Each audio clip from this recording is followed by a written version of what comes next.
Vince Lombardi said there's only one way to succeed in anything, and that is to give it everything. It's game time, baby. Let's go. And can Jacksonville end this perfect run by the Indianapolis Colts as they try to match Miami's perfect season of 24 years ago? Jacksonville gets the ball first in front of this crowd of 67,000 plus. Been sold out for weeks. Peyton Manning will have to bide his time while the Jaguars have the ball initially. Derek Wimbush is the deep man for the Jaguars. He returned a kickoff 91 yards for a touchdown against Arizona. Dave Rayner, a kickoff specialist, will get it started here in Jacksonville. Spins it down. Wimbush at the make it. Rich Alexis at the 7 has a crack and out across the 35 to the 37-yard line. Tackled by Kelvin Hayden. It's the 5th career start for the 244-pound quarterback David Garrard. The Colts best be wary of his scrambling talent. Taylor a tailback. Greg Jones the fullback. It's Taylor hit at the line of scrimmage and dropped it for a loss. Bob Sanders up from the safety spot to make the tackle. 2nd and 11. Back to Taylor. And right back into the teeth of that Colts defense. Oh my, how they have improved in 1 year. They're the number 3 defense in the league. Well, and I think we see right off the bat, Dick, out of Indianapolis, that they're going to play it differently than if Byron Leftwich was the quarterback. They're going to make sure that Fred Taylor, who's had success against the Colts in the past, is not going to find it so easy today. They're going to, and I think rightfully so, say if we're going to get beat, David Garrard is going to have to beat us, not Fred Taylor. 2 running plays, a -1 yard. And now Garrard in the shotgun. Down the middle, complete underneath that defense. And driving forward, Reggie Williams. That's only his 2nd catch in the last 6 games. Williams has disappeared from the offense, but with that extra effort, he picks up a first down. Well, take a look at this right from behind. Reggie Williams just was on a wing position, and he got the big block downfield. And that is really the instrumental and then the extra effort that picks up the first down. But a well-executed and designed play. The Colts defense lost Reggie Williams lined up there on the wing. He goes airborne to pick up the first down at the 48, and the handoff goes back inside and a flag with it as Fred Taylor gets into Indianapolis territory and into the arms of Sanders and Doss, the 2 safeties. Holding, number 65 of the offense. It's a 10-yard penalty. It's still first down. Our referee Jeff Triplett, his 10th year, Wake Forest, vice president of a worldwide energy company. And you want to talk about an energy company, how about Jack Del Rio? Yeah. He'll bring it. And they flagged Chris Naoli there, the right guard, 65. Really keep an eye on Dennis Norman, number 62. Dick mentioned making his first start. Not only his first start, this is the first time that he's ever played on the line of scrimmage in an NFL game. Back to Taylor. Taylor trying to get outside, kicks out of 1 tackle, but dropped back at the 41 by Sanders, the omnipresent 2nd-year man out of Iowa. He's only 5'8", but carries 206 pounds, and he is a tackling machine. Yeah, 5'8". That's. I said, Bob, what are you, 6'1"? And they even have a defense in Indy. They call it the under-short. And Gary Brackett, their middle linebacker, during practice calls it the under Bob. This might be the shortest defensive football team across the board that I've ever seen. Draw play to Taylor, gets 4 or 5 before Monte Rager can drag him down at the 46-yard line, and that'll bring up 3rd down and 12. Yeah, but we talk about short. That doesn't mean slow. This group can fly. The front 4 has tremendous speed with Freeney and people like Mathis. I mean, we're talking about defensive linemen that run 4.5, 4.4. There's their defensive coordinator, Ron Meeks, who's in his 4th year in the job. And Tony Dungy finally has a defensive team that has the speed that he has long desired. Garrard, who played at East Carolina in the shotgun on 3rd and long. Over the middle, complete to Matt Jones, and Jones, the #1 draft pick of the Jaguars, close to a first down, but a yard shy as David Thornton brings him down at the Indianapolis 43. Jones, who played his college ball at Arkansas and of course was a quarterback and a surprise first-round pick by Jacksonville, who liked his all-around athletic talent, and they use him sometimes in the backfield at quarterback or even at a tailback position. And the crowd boos a little bit. They wanted Jack Del Rio to go for it here on 4th and 1. Troy Walters is deep. Chris Hansen, the left-footed punter. He leads the NFL with 26 punts inside the 20, and that'll be another. A flag is down at the line of scrimmage.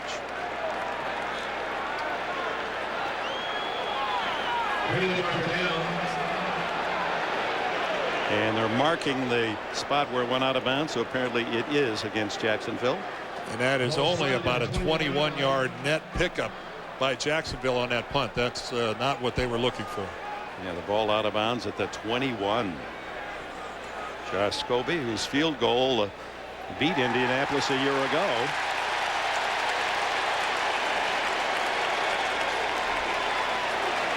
Well, Peyton Manning's going to have to go back over and sit down. Well, after sorting things out, Jeff Triplett now gives us the official word. I think both teams confused. Return the kick. Holding. Number 75 in the receiving team. That penalty will be assessed from the end of the kick. Half the distance to the goal. Oh, it's after the kick. Indianapolis. It's after the kick, so Indianapolis will retain possession. But they'll get the ball about the 11-yard line. Peyton Manning and company go to work when we return. Welcome back. Rasheem Mathis going to line up against Marvin Harrison. Peyton Manning, his 125th consecutive start, brings the NFL's top quarterback rating as the Colts go for 13-0. Edgerrin James on that patented stretch play, and the Jaguars there to greet him after a couple. Aiken Adell and others. Dick, for Jacksonville, it's very simple. They think they can handle Edgerrin James and the Indianapolis running game with their front seven without having to bring an 8th man into the box. We'll see if they can today. On second down, Manning screens it to James, 20, and to the 22, and it appears he has a first down. He should make it to Honolulu in the Pro Bowl. Tom Moore, the offensive coordinator with the Steelers and all their great Steel Curtain Super Bowl years, and now 8 years with Indianapolis. On first down, the handoff is inside, and Marcus Stroud drags down Edgerrin James. Stroud and Henderson, the two big defensive tackles, and that's the key for Jacksonville, Dan, in trying to hold the interior against the run. They inspire a lot of confidence in this defensive football team, and of course it really frees up Mike Peterson, a rather undersized middle linebacker. Really protects him.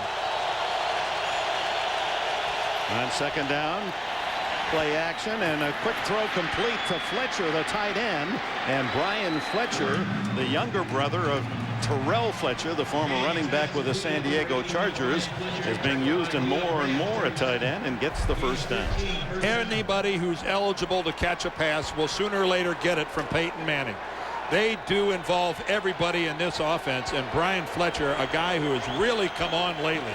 He's got 3 touchdown catches, and of course with Dallas Clark on the other side, they don't even miss Marcus Pollard, who is one heck of a football player here. In fact, Fletcher wearing Marcus Pollard's old number 81. First down. There's Edgerrin James, and powers his way to the 46, and a gain of 7 on first down. Deion Grant from the secondary supporting Darrell Smith, the linebacker. So many glamour players, but those 5 guys right in the middle of your picture, look at the hole they create. Look at Tariq Glenn. Look at the block he put on Paul Spicer, and then Saturday in Lilja. This offensive line, so underrated, so underappreciated. 2nd and 3. Will Manning use it as a throwing down? Yes, safety. Throws it in the flat to James, and James into Jacksonville territory. First down at the 48-yard line. There's Howard Mudd, the offensive line coach. He's had that job for 8 years, the great guard with the 49ers. And we had fun sitting down talking to Howard. A really interesting character. Went to Hillsdale College in Michigan, where he's a little All-American. And his basic philosophy, protect the quarterback. That's where you start and you finish the game. Don't let the opposition knock your quarterback down or out of the game. Manning fires wide open as Harrison, and he skips out of bounds with another Colts first down. And the Bengals still high, elated after the win at Pittsburgh. I guess there was a city celebration when they returned home last Sunday from the Steel City. And Edgerrin James running into Idell and Peterson for short yardage on first down. Edgerrin James, Tony Dungy telling us that he is the best pass blocking back of any of the good backs he's ever been around. And he mentions people like Walter Payton and Marcus Allen in terms of Edgerrin James being able to pass block. Now, we know he can run. We know he can catch. That's quite a compliment from your head coach. 2nd and 10, and Manning into a shotgun. Again, uses all that gesticulation and checks the defense. Under pressure, then throws complete on the sidelines to Reggie Wayne, who played his college ball down at the University of Miami, and Mike Peterson finally with a tackle at the 13-yard line. Well, Reggie Wayne just shakes Kenny Wright, the corner, locked up on him, number 25. Watch this there. When he makes the stop, Wright never recovers. And from this point, Wright's in a chase position. No, it's not tag football. There's no flag to grab there. You got to bring him down yourself. 24 yards, and what an opening drive orchestrated by Manning and company. Back to James. Trying that left side. Gains 3 to the 9-yard line. And by the way, Manning, with his passing success on the opening drive, has passed the 3,000-yard mark this season 8 times now in an 8-year career. 3,000 passing yards. No one's ever done that his first 8 years. 331 touchdowns, tied for best in the league. Indianapolis once in the red zone. Manning knows how to close the deal.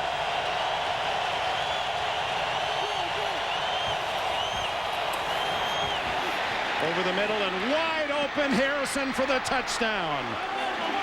Harrison left alone on a quick slant, and the Colts drive it downfield systematically for the opening score. How disheartening for Jacksonville to have Indianapolis backed up at their own 11-yard line and then let them go right down the field. Look at Peyton Manning. He checks 3 different receivers before he comes back across the formation and finds Marvin all by himself on a slant.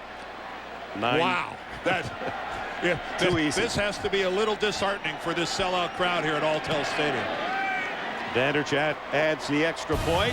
72 yards on their first possession. Harrison 9 yards with a score. How about that drive by Indianapolis? 5 runs, 6 passes. Manning was 6 for 6, and he completed passes to 4 different receivers. Now, is that balance? Can you spell textbook? Wow, it just doesn't. You can't start a game any better than that. And 89-yard drive in 11 perfect plays for Indianapolis. Short kick by Rayner. Wimbush. To the 40-yard line. Good return again for Jacksonville. The tackle by Rob Morris. Indianapolis going for 13 in a row. Jumps out to the early lead.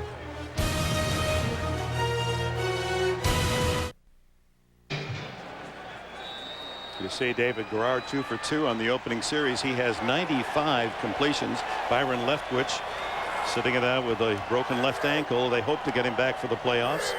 Greg Jones in the backfield behind Garrard, who throws into the flat, and it is complete to the tight end. Brady fumbles out of bounds. Jacksonville will maintain possession just in Indianapolis territory. Good hit by David Thornton.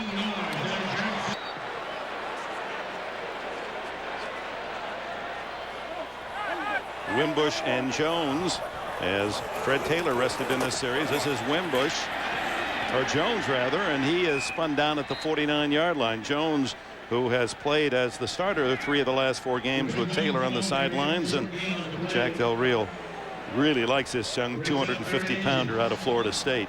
Well, Greg Jones would tell you, though, he would rather not have to make his first move 2 yards in his own backfield. And that's what happened right there. Now we asked Tony Dungy, how does this defense improve so incredibly in 1 year? Close right. Well, it's a combination of a lot of things, but number 21 at the top of the list, Bob Sanders. Flag down as quarterback Garrard trying to use that 244 pounds to wedge out a first down on 3rd and inches. Following the new center, Dennis Norman. False start. Number 36. Offense. 5-yard penalty. Still 3rd down. Derek Wimbush denies Jacksonville the first down as he was moving forward. And now this puts Jacksonville back into more of a passing down. And again, a chance for Indianapolis to showcase this front four. No team in the league gets more of their sacks from their front four than do the Colts. Dwight Freeney and Robert Mathis both in double figures in sacks. They're 2nd in the league, Indianapolis, with 39 sacks.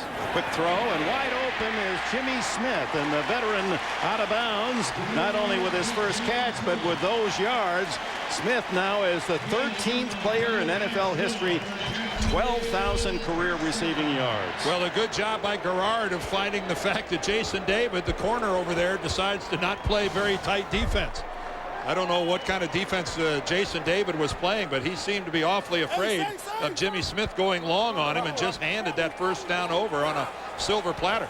Got a taste of Garrard's arm. He's got a very strong arm along with his ability to scramble. Down the middle, incomplete, intended for George Reister, the tight end. Taylor back in on 2nd and 10, and he takes the handoff and draws a crowd of white jerseys as he's able to bull his way to the 43. Corey Simon, the ex-Eagle, and Josh Thomas on the front wall with the stop. Dick, if I'm Carl Smith, the offensive coordinator for Jacksonville, I've got to realize that my guys are finding some holes back there in Indianapolis' secondary. That pass attempt for Reister, that should have been a completion. That was just an overthrow by Garrard. Well, Reister was open in the center of the field, and we've seen 3 or 4 instances here where it's been kind of shaky pass coverage by Indianapolis. Alvin Pureman now, the running back with Garrard in the shotgun. 4 wide receivers. Garrard throws to the sidelines, incomplete. Matt Jones had his hands on it. It would not have been a first down had he caught it cleanly. And out comes the punting team. No, but it would have been close enough to make an interesting call for Jack Del Rio.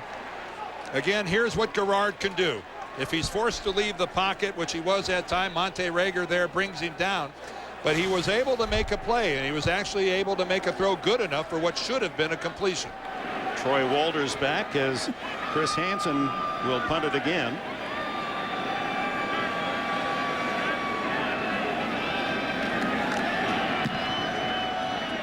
High. Walters fair catch at the 7.5, 8-yard line.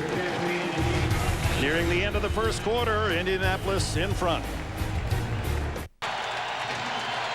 Back along the banks of the St. Johns River, Wednesday on CBS. What happens on Criminal Minds this week is chilling. 59 million viewers have been watching Criminal Minds Wednesday on CBS, America's #1 network.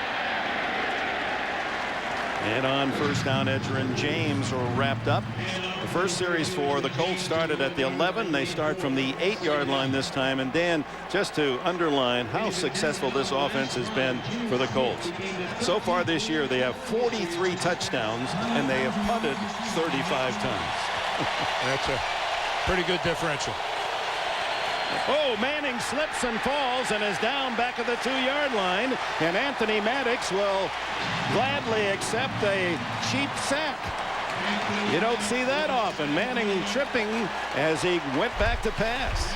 Well, Peyton Manning wears a brace on his left knee, and you could see, though, he looked like he caught his right foot. And he catches the toe of his right foot and goes down. And Peyton Manning didn't get up all that gingerly. I'm not so sure that he didn't hurt himself a little bit. Third and long. We'll be back.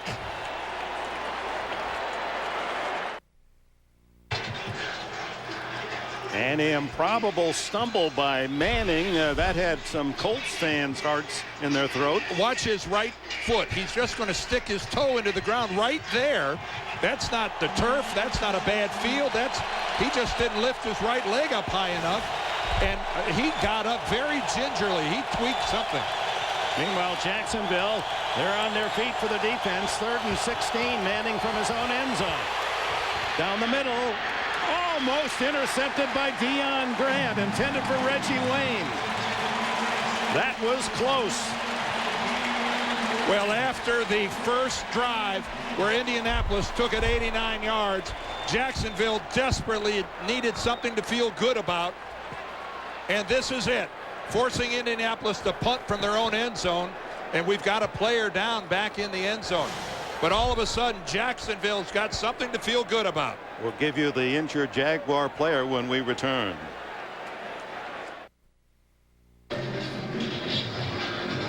Defensive end Bull Spicer, the injured Jaguar. He left the field under his own power. Seems to be all right. Meanwhile, Hunter Smith, the Colts punter, with his heels on the back line. He has only 12 yards with which to work. Let's see if the Jaguars come after this kick. Alvin Pierman deep at midfield. He gets it off. Pierman at the 45, 35, 30, 31-yard line. So the Jaguars with great field position. Peyton Manning, no trainers around him. Good news for Indianapolis fans. Bad news is the Jaguars on that kick and return will start at the 31-yard line, trailing 7-0. Offside was Corey Simon. Was he drawn? Check that they start at the 26-yard line. Encroachment. Defense. Number 97. And it'll now be 1st and 5 for the Jaguars. And the Patriots in cold and snowy conditions in Buffalo, trying to strengthen their lead. Handoff goes inside. And Fred Taylor to the 20-yard line. And that'll bring up 2nd down and 4.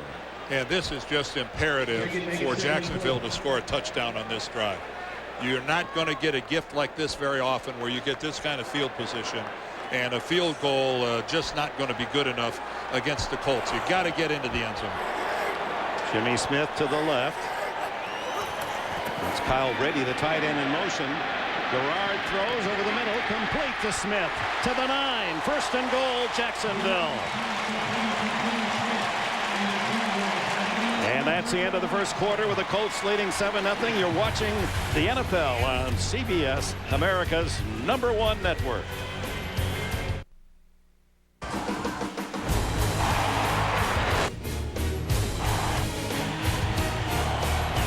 Wide open, Harrison for the touchdown. Watching the NFL on CBS. And thank you, Fred Taylor, who's back in there for the Jaguars. 1st and goal at the Colts 9-yard line as we open the second quarter. Wittenberg, Van Deerdorf, Armin Katayan at Alltel Stadium, where this crowd has been cheering at the top of its collective lungs from the opening kickoff. It's Taylor, and again he's wrapped up as he gets to the line of scrimmage. Mike Doss quickly up from the secondary. Well, both of the Colts safeties are so active and both such good run supporters. Watch from the left. You're going to see number 20, Mike Doss, knife right inside. Yep, there he comes right now. And when you've got your safeties making hits at the line of scrimmage, you're playing the run. You're taking a chance on the pass, and that's what the Colts are doing now. They're committing to stopping Fred Taylor. Taylor out. Jones at tailback into the end zone. Is he inbounds? No. Out of bounds. Ernest Wilford. Nice catch, but he was deep in the end zone, and his momentum took him out of bounds. And it looked like Wilford just had so much momentum going towards the back of the end zone that he just couldn't get the feet down. Working against Nick Harper. Let's watch the feet. Fans are yelling because they thought he was pushed out of bounds. Let's watch it right there. I don't think this is a case where he's pushed out of bounds. You can see that the left foot doesn't come down until it's about 4 feet out of bounds, and he was not shoved out of bounds. That's a good call of a non-catch by the official. Wilford with 5 touchdowns. They like his height at 6'4". Big target. Garrard batted down at the line of scrimmage as he was in a crowd as Robert Mathis, who leads the NFL with 11.5 sacks, was in his face. Not only 11.5 sacks, but 7 forced fumbles for Mathis. And Peyton Manning, what do you think he's thinking after that trip and fall on his backside, almost on his own goal line? And this was a successful stand by the Colts defense. With that kind of field position, when all you do is, when you end up forcing the other team to bring out their field goal kicker, you did your job. It'll be a 27-yard attempt by Josh Scobie. And the Jaguars are on the board. Early second quarter, 7-3 Indianapolis. Back in Jaguar country, and Scobie's kick deep to Dominique Rhodes at the goal line. 20, 30, and finally chased out of bounds at the 40-yard line by Rashean Mathis. Armin Katan, what's the condition of Peyton Manning? Well, they're keeping a close eye on Peyton as he was sitting on the bench here 4 times. He rallied rather slyly, ran his hand down toward his right ankle in that Achilles tendon area. He has been continually flexing it on the sideline. He is definitely not 100%. How much it will affect him remains to be seen. Back to you. Okay, thanks, Armin. 39-yard line. Series begins for Indianapolis, leading 7-3. James carries a tackler with him to the 44. Doesn't he always get yardage after the initial contact? Dick, I can't help but think all the talk about undefeated season for Indianapolis, and is Tony Dungy going to rest his players, play his players? Why do I think that shot in his mind of Peyton Manning stumbling and almost hurting himself right there is going to be hard for Tony Dungy to get out of his mind? That's a good point. That could well influence his call tomorrow. Manning hit as he throws, complete to Wayne, and Wayne has a first down at the Jacksonville 49-yard line. They were in Manning's face, but he completes it anyway. This is a formidable group, but a totally unblocked Aiken Adell coming right up the middle. And that's a breakdown the Colts have got to fix. You can't allow a guy untouched right between the A-gap, between the center and the guard. Back to Edgerrin James. Plows for a yard. That's all as Marcus Stroud gets his 312 pounds on him. Stroud and Henderson, 2 Pro Bowlers. Marcus has been to the last couple. Number 98, Big John Henderson, last year was his first. And they are just 2 colossal human beings. Del Rio said that Henderson can play 3 gaps, not 2. Yeah. 3 gaps he can cover. Well, he can move. What a strange concept. Over the middle, or as on the slant, was Harrison, and Rashean Mathis there to defend the ball thrown behind the receiver by Manning. Well, and normally blitzing the Colts is a real problematic issue for a lot of defenses because of how well Manning adjusts. But we have seen here now repeatedly on this drive, Jacksonville blitzing and being successful. Plenty of time on the play clock, 15 seconds. And this is where Saturday, he has to be over the ball as Manning goes through all his gesticulation and then make his line call with very little time before the snap. Manning on 3rd and long, hit and sacked. Reggie Hayward. Yeah, that's just one-on-one.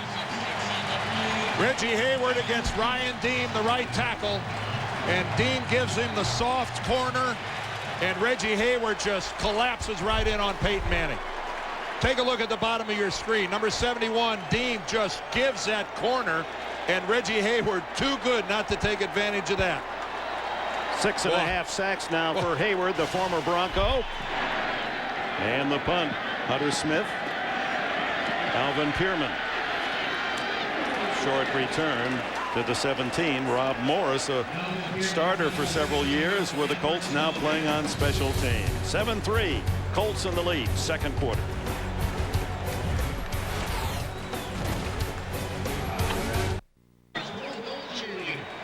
And welcome back to Jacksonville. Jaguars with the ball at the 16-yard line, trailing 7-3. It's Greg Jones, and he's able to bull his way across the 20 and picks up about 5 yards. Robert Mathis with the tackle. How's that for a little power? Greg Jones, a good 4, closer to 5 yards after the initial contact. That's what 250 pounds will do for you. Look right there, stood up. Look at this.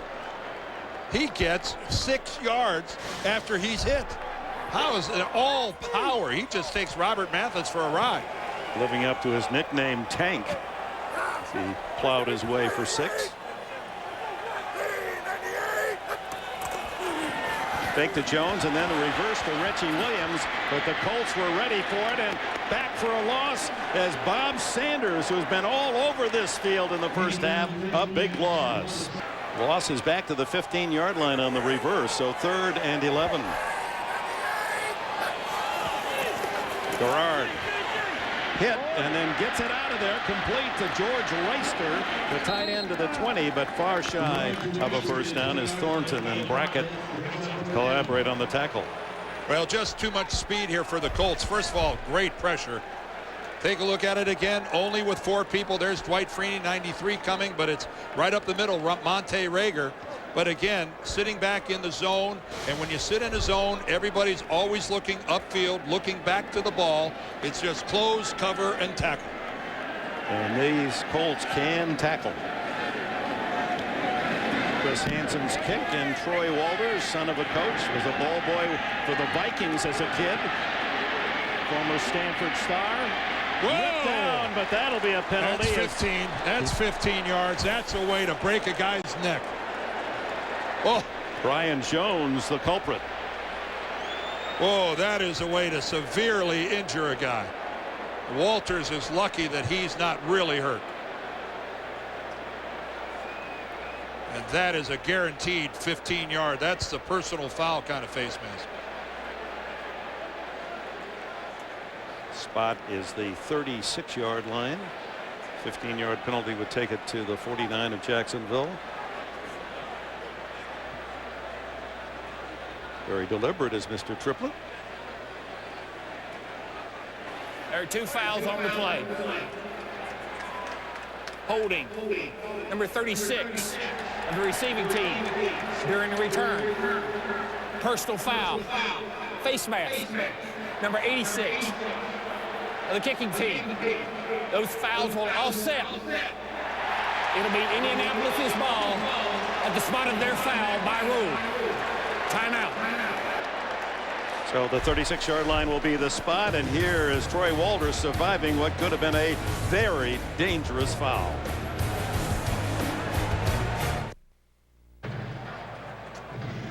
The Indianapolis Colts, 21 wins in their last 22 games, and clinch it all. Division, home field, and the most important gift of your hard work, as Tony Dungy has indicated over and over again, is the bye the first week. That he feels is really critical to success in a Super Bowl year.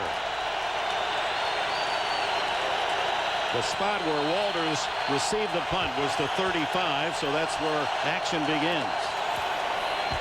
Fake to James. Down the middle, wide open is Harrison, and Marvin Harrison and Peyton Manning have done it again. This looks like the Pittsburgh game on Monday night a couple weeks ago. Marvin Harrison just loses Rasheed Mathis, and away he goes.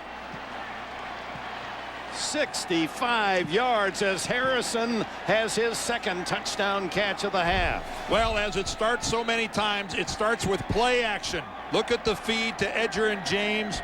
Great protection. And Rasheed Mathis bites on the double move. And I mean bites. If he was a bass, he'd be mounted on the wall. The extra point by Vanderjagt. And the most successful pass and catch combination in NFL history. Manning and Harrison strike again. 94th time they've scored a touchdown. Covering over 70 sporting events and television specials throughout the U.S. each year. Wimbush and Alexis are deep. And it's Wimbush for Jacksonville across the 20 to the 24-yard line on the return. Well, Marvin Harrison and Peyton Manning, I referred to Monday night. Here's what they did against the Steelers. Look at this perfect pass to Marvin Harrison. Caught Ike Taylor looking into the backfield. And look at this. Deja vu all over again. This time Marvin does it to Rasheed Mathis with one of the prettiest double moves I have ever seen. Large mouth or small mouth? Oh, certainly a large mouth. Rasheed Mathis and a lot of other corners would have bitten on that double move. I'd like to see that again. The throw is underneath and complete to Reister, the tight end. He's got about 9 to the 33. From the 33 at 2nd and 1. And Greg Jones has a first down out to the 37-yard line. Raheem Brock, the tackler. You know, Dick, you talk about the Patriots. They might win the AFC East at 9-7. You look at the Jags right here. They could end up 12-4 and a wild card team because of being in the same division with the Colts and what they're doing. They could end up 13-3 and a wild card team. That's the fate of today's playoff qualification system. And playing on the road, of course, even with a better record, you go to the other guy's arena, which is a handicap. Garrard fires complete. Breaking loose is Jimmy Smith, and finally out of bounds at the Colts 41. You think Garrard doesn't have a big arm? How about that pass? When he first threw it, I thought something looked pretty funny about it. But look at that ball. That is a laser. He throws it right over the head of Marlon Jackson. And then a missed tackle allows Jimmy Smith to get on downfield. He breaks away from Nick Harper. And finally, Bob Sanders has to clean up the mess. What a throw, though, by Garrard. 21 yards on the play, and back to Greg Jones. And Jones weaving his way into the secondary at the 30 and dragged down at the 24-yard line by Mike Doss. First down, Jaguars. Boy, and Greg Jones, he showed you power. He showed you power on their last possession, and this time he shows you a little niftiness. Take a look at this as he starts to the left, sees the big hole to the right. But look again. Look at the blocking he's getting downfield, and explodes into the secondary of Indianapolis. That's just instinctive running. That he ends up making it through a hole about 10 or 12 feet to the right of where it was intended to go.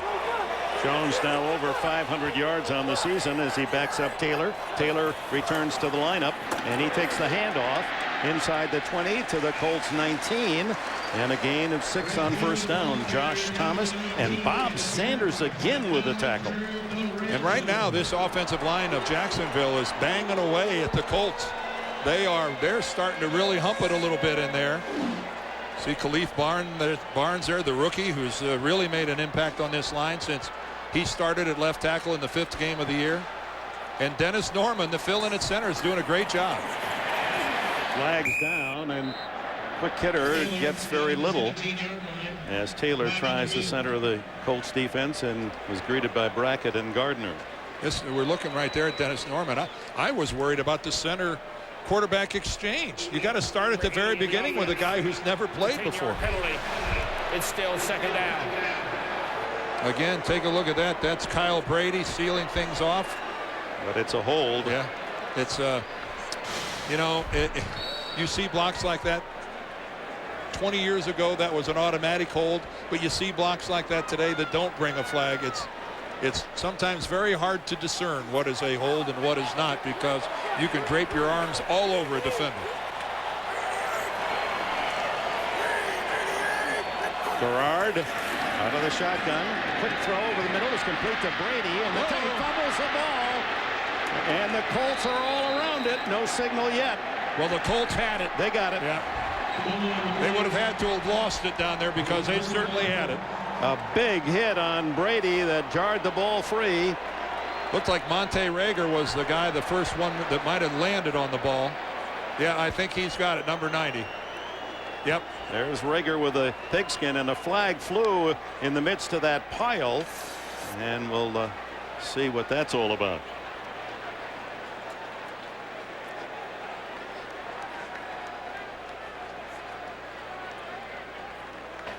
After the play is over, personal foul, unnecessary roughness, number 21 of Indianapolis. That penalty will be assessed from the dead ball spot, half the distance, 1st and 10, Indianapolis. Well, here's the completion to Brady, and it's a helmet. You can see David Thornton, number 50, puts a helmet right on the football. He gets sandwiched, but coming in from the right side, from the left side here on our screen, there's Thornton, number 50. He puts his hat right on the ball, but Bob Sanders, with a mistake, getting a personal foul, backs the Colts all the way up, all the way back towards the 10. Indianapolis, one of the top teams in that turnover differential, and they get another, leading 14-3. It's James out to the 14-yard line, tackled by Mathis and Peterson. You know, that's one of those deals where you wonder, how do guys really hold on to the football? You get hit from the right, and then the other guy comes in and literally puts his helmet right on the football.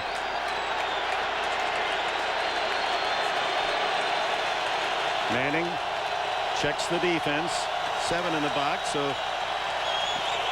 that means run when you're in midfield, but he's down close to his goal line, and he's down again. The 3rd sack of the game, 2 by Hayward. Well, Reggie Hayward is just smoking Ryan Deem, the right tackle. That is the 2nd time, just one-on-one, that he has frozen Deem and gotten around him. They're just the quick move, the shake to the inside, and Deem is biting off. That's similar to what Marvin Harrison did to Mathis. Fake it inside, go back upfield, and he is killing it. First 8 games, sacked only 2 times. He sacked 3 times today. In the first game, it was the Jaguars sacked 6 times. Manning to Harrison, caught again. How did he drop that ball in there at the 30-yard line? And a first down. What a throw by Manning between 2 Jaguar defenders. And this is a disheartened crowd here in Jacksonville. Boy, you can just smell it. You got the Colts backed up to their goal line again. Look at this, a pump to the left and then just dropping it. Just how graceful was that pass? And let's look at this one more. Let's look at the feet of Marvin Harrison. Yeah, he tiptoed. Well, did he have possession of the ball? That's going to be a question. Did he have the ball firmly and securely put away when he gets both of these feet down? Or does the ball move in his hand a little bit? You see how the ball drops down to his waist? You could make an argument that he didn't gain possession of this ball until he's out of bounds. Yeah, but he has it secured when he brings it down. Well, from that angle it does. Let's look at it closely here. Does he have the...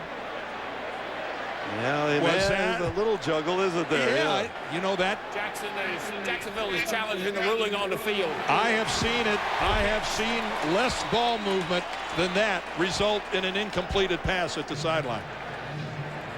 And to think Marvin Harrison would actually have a juggle on the catch try. Jack Del Rio, his hopes right now are on just a... They're being pinned on just a little jiggle of the football by Marvin Harrison. Again, what a magnificent throw for Manning to be able to drop that ball over Mathis. Pretty good coverage by Mathis. Look at that, just off his fingertips. The throw is brilliant. Does he bring that ball down, or is he chasing the ball down with his right hand? That's the question that Jeff Triplett is going to have to come to grips with underneath the hood. And when I say come to grips, I'm... Ooh, very nice. Bass, grips, we got it all going here the first half. Well, the more you look at it, the more you think it might be overturned. I think it might be overturned. Let's put it this way. I won't be the least bit surprised if he overturns this. The pass is brilliant. But you must have the ball completely secured before you go out of bounds. And now keep in mind, The call on the field was a completion, and the evidence that Jeff Triplett is looking at has to be 100% conclusive for him to overturn it. It has to be 100% conclusive. I wouldn't want Jeff Triplett's job right now. Yeah, even when you rack it back and forth, it's tough to be definitive, isn't it?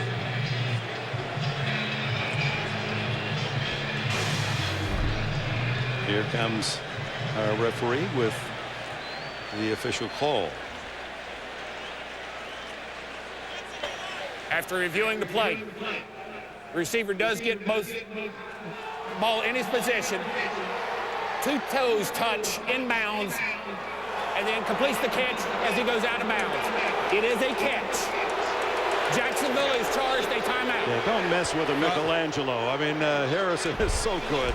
I just think the replay we see right there, if this would have been ruled an incompletion on the field, I think that probably would have stood. And the fact that it was ruled a completion on the field, it stands as well. Yeah, that's right on. Just not enough to overturn it. Meanwhile, Manning and Harrison, who have caught as a combination more touchdowns, more yards, more receptions than any passer receiver duo in NFL history. They just continue to brighten the NFL scene as the ball is moved up to the 44-yard line. Unsportsmanlike penalty against the coaches for the Jaguars. Now James inside, and he fights his way for 4. Reggie Hayward down low to make the tackle. We're being told that Jeff Triplett called a penalty on Jack Del Rio prior to him even going under the hood for the challenge. He's a fiery sort, is Del Rio, and with his team down 14-3, battling for whatever he can get. Manning being chased by Hayward, throws, and wide open is Reggie Wayne. And Wayne down to the 14-yard line, and Mike Peterson a little late on his hit, and there goes another flag. Well, that flag came in late because Reggie Wayne got hit after he was already down on the ground, got speared in the back. All right, look at the top here. Kenny Wright's number 25, another double move. But look at the, now normally on a double move you complete the pass because you get it over the top of the guy, and that's Mike Peterson. There's no question about that being a personal foul. There's no question. That's even, he actually hits him in the helmet with his helmet from behind. Number 54 of the defense. I don't know what Mike Peterson could have been thinking about with Reggie Wayne down on the ground on all fours. Frustration foul. And so this sequence for Del Rio, one, he doesn't get the call on the sidelines catch. Then he bets a 15-yard penalty against him, unsportsmanlike. Then Wayne wide open, and then another personal foul that gives the Colts the ball at the 7-yard line. What a bizarre set of circumstances. Leading 14-3. The unbeaten Colts once again showing why they are the class of the NFL. Well, you know that pass, it's a double move, and yet they complete it by the ball being underthrown to Reggie Wayne. James and Peterson with some anger comes through a hole to make the tackle, and there goes another penalty flag. You see one of the Jaguars pushing the helmet of a Colts player into the dirt. Now they're self-destructing before our eyes, Jacksonville, in this sequence. Well, I think it's a situation where Jacksonville right now is personal foul, unnecessary roughness. Number 98 in the defense. Half the distance to the goal, automatic first down. This is one of those deals where I think Jacksonville is losing and they can't believe they're losing. You know, physically, I think they they're right in here with Indianapolis. Watch Henderson right push the helmet down. Yeah. Oh, he's just, oh, that's just stupid. John Henderson had both hands on his helmet just repeatedly grinding it into the dirt. You think nobody's going to see that? On this drive alone, 3 penalties for 25 yards, but it seems worse than that, doesn't it?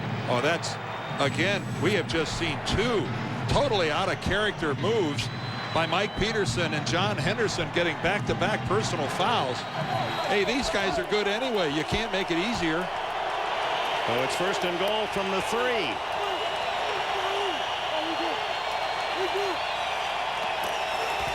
Edgerrin James caught in the backfield. A 2-yard loss as crashing through was Darrell Smith, the second-year linebacker from Georgia Tech. Boy, you could see Smith signaling to the defensive lineman in front of him, you take the inside, I got this gap, and totally unblocked. Edgerrin James had no chance whatsoever.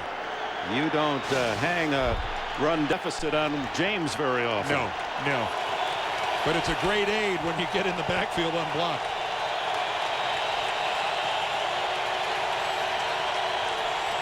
Second and goal. Manning to the end zone. Threw it away. Look for Harrison, and Harrison had drawn 3 defenders, Deke Cooper being the closest. Going for the hat trick in the opening half, and we're down to the 2:28 mark here in the second quarter. Manning's numbers: 206 yards passing here in the opening half, 2 touchdowns.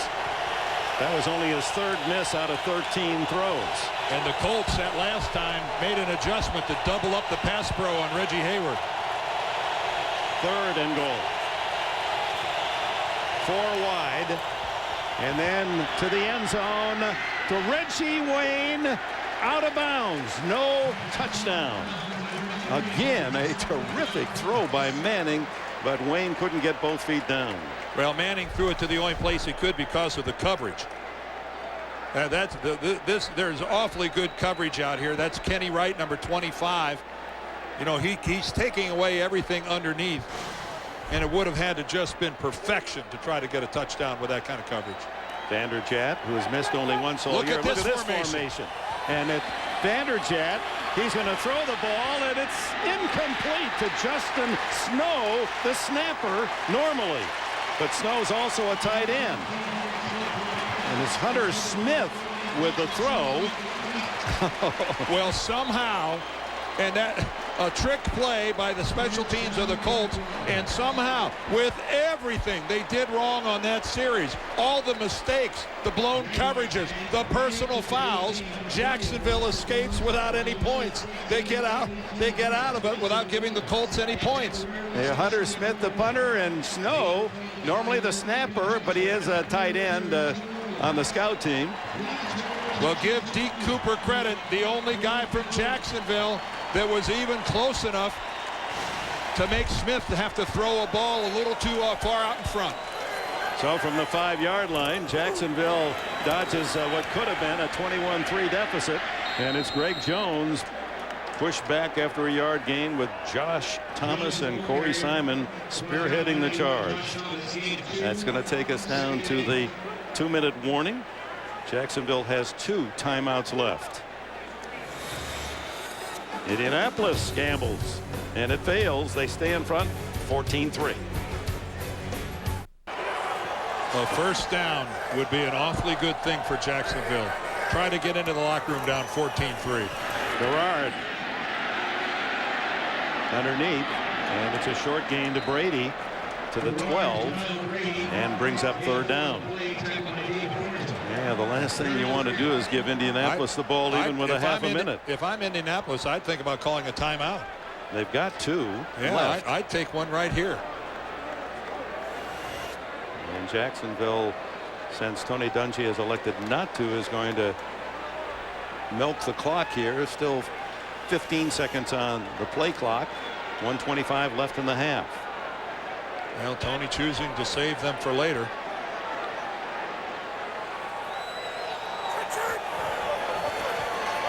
Empty backfield on 3rd and 3.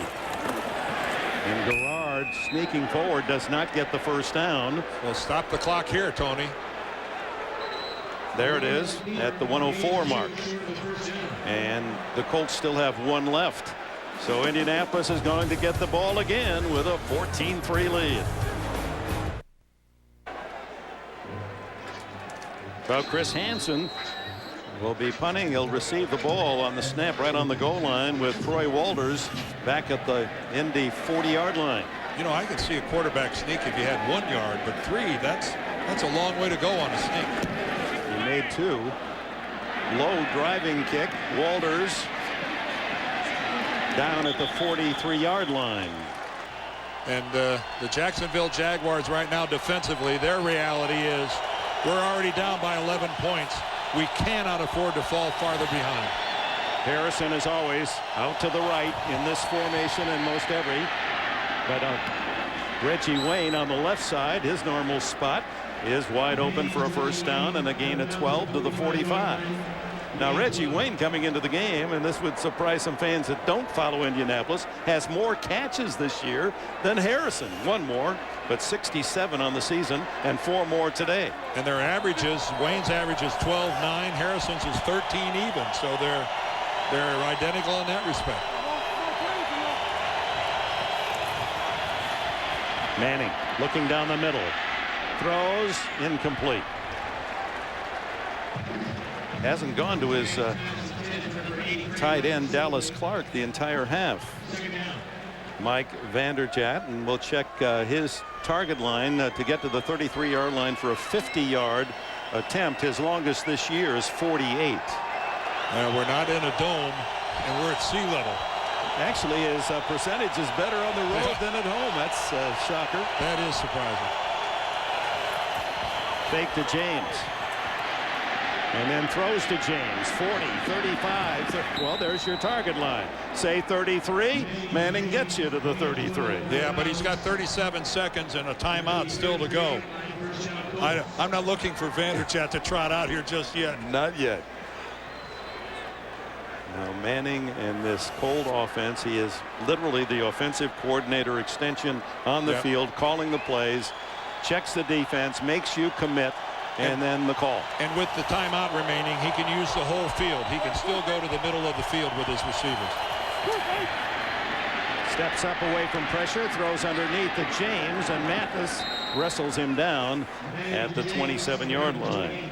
I think they'll probably try to take the time, save the timeout and spike the ball. Although he's making with all the hand signals, he doesn't have to spike it. He can call a play. 18 seconds at the snap. The throw down the middle. Harrison incomplete. Oh, my. Marvin Harrison had to step on Mathis again. Again, Marvin Harrison puts an unbelievable move on Rashean Mathis. Look at that. Fake to the outside, back to the middle. Now Mathis knows he's got safety help over the top, but the safety way late in getting there. And if that's not just an overthrow by Manning, that's another Indy touchdown. The safety was way late getting over. 12 seconds left in the half. Gerald Sensabaugh, the safety on the play. But they have the timeout, so they can stop it plenty of time.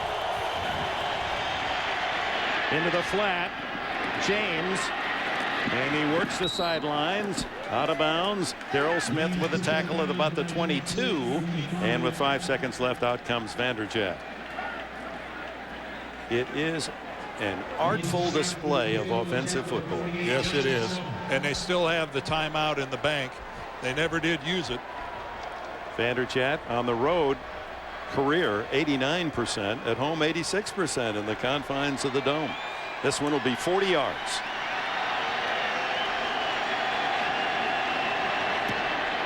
And a little Indianapolis frosting going into the half as they boost their lead to 2 touchdowns.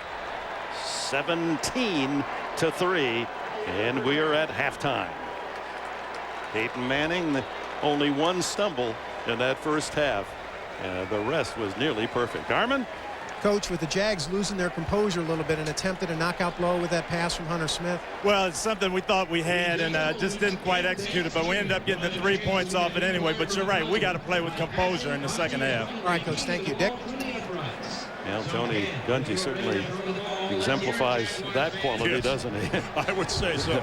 17-3. Stay tuned for all the scores at halftime.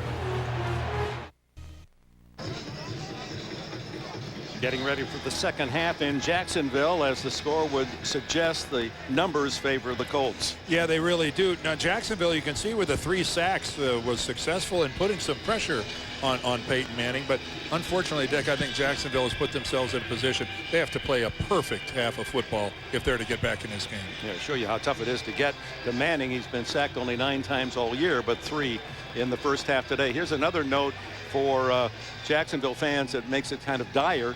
55-0. Tony Dungy, when his team leads by 14 points or more, his record as a coach, 55-0. A lot of good and bad in the first half for Peyton Manning, as uncharacteristically he goes back to pass and stumbles over his right foot and falls and looked like he slightly injured himself. But look at that sweet move by Marvin Harrison on Rasheed Mathis on the long pass play. And Peyton Manning working the outside of the field. Take a look at his success to the left, 8 out of 9. Not a whole lot going on in the middle, as he's only 1 for 5 for 9 yards. But again, back to the right side of the field. A collective 13 out of 15 working the outside of the field. Peyton Manning to Reggie Wayne, and Marvin Harrison is lighting it up. Yeah, we're watching something that really is incredibly special, this offense of the Colts. A lot of years watching the NFL, and this Indianapolis offense is just special. Dick, and against a very, very good defensive team for the Jaguars. It's showcase again as Dominic Rhodes will return for the Colts. And what else will they do well? Rhodes gets all the way out across the 30-yard line before he's bumped out by Deke Cooper. Well, for those of you keeping track of your favorite fantasy players at home, we've had an active first half. Manning, 241 yards and 2 TDs. If you got him, you love him. Of course, what's new about that? Not much for Edgerrin James. Kind of tough to find a lot of room against here. And Jones has shown some power rushing. But look at this. Marvin Harrison already with 110 yards and a pair of touchdowns. And Reggie Wayne, such a superb compliment on the other side with 4 for over 80.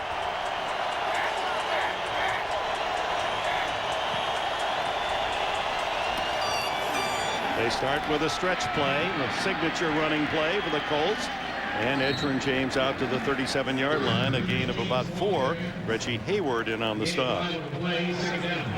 Yeah, the edge gets outside on that stretch play. And again, what pressure that puts on the perimeter support of your defensive football team. And it requires good blocking from his wide receivers. But again, the pressure on the defensive ends and the outside linebackers to defend that play is torturous. Look at Mathis, top of your screen, up on top of Harrison. And he's been burned a couple of times. Mathis playing with that broken finger that he broke last week in their game. The very tip of the ring finger on his right hand. Manning looking underneath instead of Harrison. He goes to Edgerrin James out of the backfield. First down at the 45, and we go down to Armin Catane. Well, thank you, Dick. You know, Jack Del Rio, he's pleased about the fact that he only gave up 3 points at the end of that first half. He said they went over the top on us one time, and that's one time too many. But interestingly enough, Del Rio told me, he goes, there's plays to be made out here. He goes, I think we're going to make them, and I think we're going to win this game. Back to you. All right, Armin, and the second half performance of Jacksonville has been outstanding. They say that Del Rio is terrific with those halftime pep talks. As James short yardage, John Henderson to stop. And to underline that very point, look at the second half numbers compared to the first half for the Jaguars this year. Yeah, almost twice as many points. A defensive improvement across the board. They play much better. Jack Del Rio, a fiery guy at halftime. He's been known to raise the decibel level a little bit. And maybe even break a few things. Little dust. 2nd and 9. This sellout crowd trying to help the defense. They can't help there. It's Harrison again. Make that Brian Fletcher, the tight end, his second catch of the game, and he's close to the first down at the Jaguar 46. 3rd and 1. It looked like he was going to pick up a first down, and it's a good job of tackling downfield by Aiken Adell and Rasheed Mathis. Mathis gets in there, makes him stop, and then Adell comes in and really cleans it up. But that looked like that was going to be a first down. You see 3rd down and a yard. Mungro, the fullback. James, the tailback. Peyton pointing everybody out. He's trying to steal up the protection. Fake to James. Looking long. Harrison. Broken up by Mathis. And you saw even there with a pass, he had to stop and maneuver almost like a basketball player trying to set for the rebound was Harrison. And Peyton Manning with 4th down coming up, I think they're going to go for it. Again, great coverage. You can see Mathis looking back.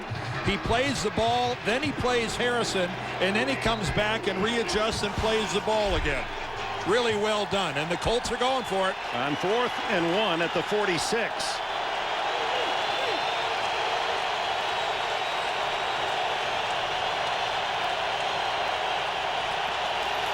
Edgerrin James.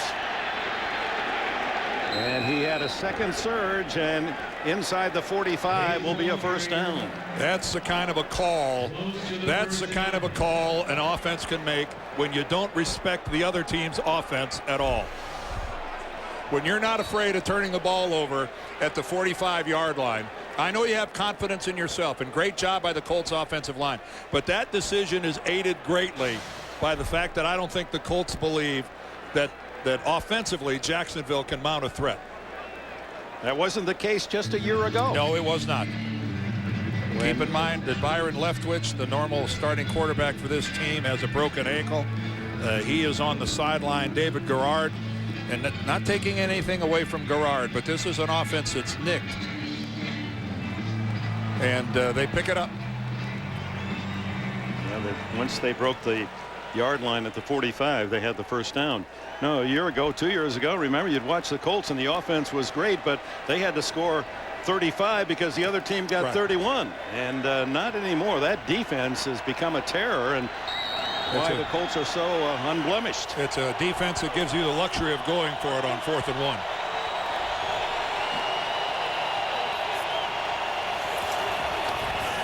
Fake.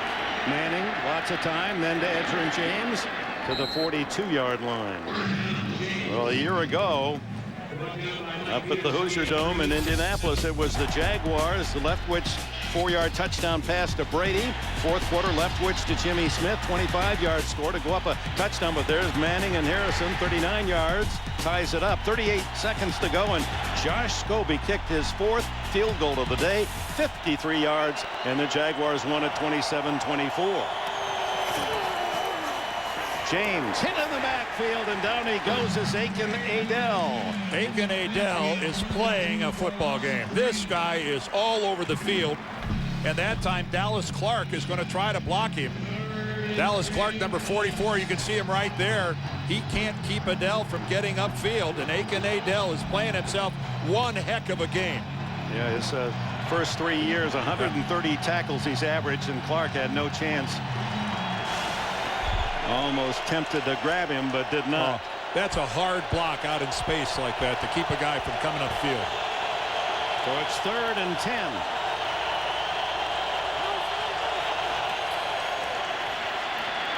Manning over the middle. Harrison wide open again. And a 1st down at the 26-yard line. Mike Peterson with the tackle. Well, this time Marvin Harrison is working against Terry Cousin, who's the nickelback for the Jaguars. Again, everybody's out of there, just the offensive line to protect for Manning, and they do a brilliant job. And you can see Terry Cousin, he's right there. You see Mathis passes him off. It's a zone coverage here, but Terry Cousin a little late in reacting to the inside move. James on 1st down. Skips to the 20-yard line, and a gain of 5 before Deion Grant can get him down. Right now on this drive, the offensive line of the Colts is really sealing things down, giving Peyton Manning a lot of time to sit in the pocket. There you see 63 over the ball Saturday, and how important he is to the ability for Manning to call all those plays at the line of scrimmage. And James a yard shy of the 1st down when he is brought to earth. 3rd and 1. Jeff Saturday, a typical center, not real tall guy at 6'2", about 295, but he is so smart. But look at that. Look at the drive. Look at the feet keeping. Look at the way he keeps driving, working against Anthony Maddox, and Maddox isn't able to get in on the play. You know, he's, you might say a little squatty, that fire plug type of guy. Yeah, wasn't even drafted, a free agent out of North Carolina. Perfect build, though, for a center. The perfect physique. And he's very bright. He was an academic star in college as well. And there's James smothered in the backfield and could not get back to the line of scrimmage. Good stand as Peterson and Meyer led the charge. So out comes Vanderchat and the field goal team. And Saturday, and the offensive lineman grabbed some breath. What did they say at practice this week? Peyton Manning was saying. They said that they put on pads this week. They were going to do some hitting during practice, and Manning was down there, and he said, "Let's hear those pads pop." Jeff Saturday said, "Why don't you go down and stand at the other end of the field? Sorgi can handle this. We don't need you down here." Vanderchat from 34 squeezes it home. So that boosts the Colts lead to 2 touchdowns plus on their first possession of the second half.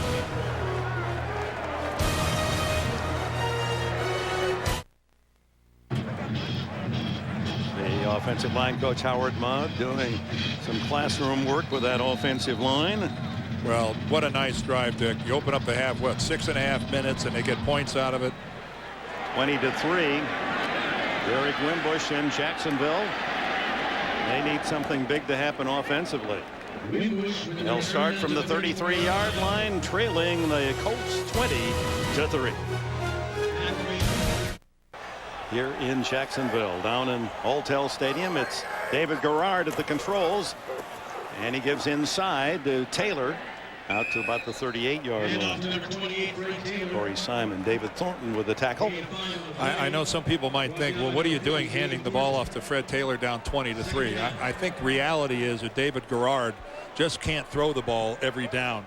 I just think that would be offensive suicide for Jacksonville. So even though you're down 20-3, still try to get, mix it up a little bit with some Fred Taylor runs. He's explosive enough to break something.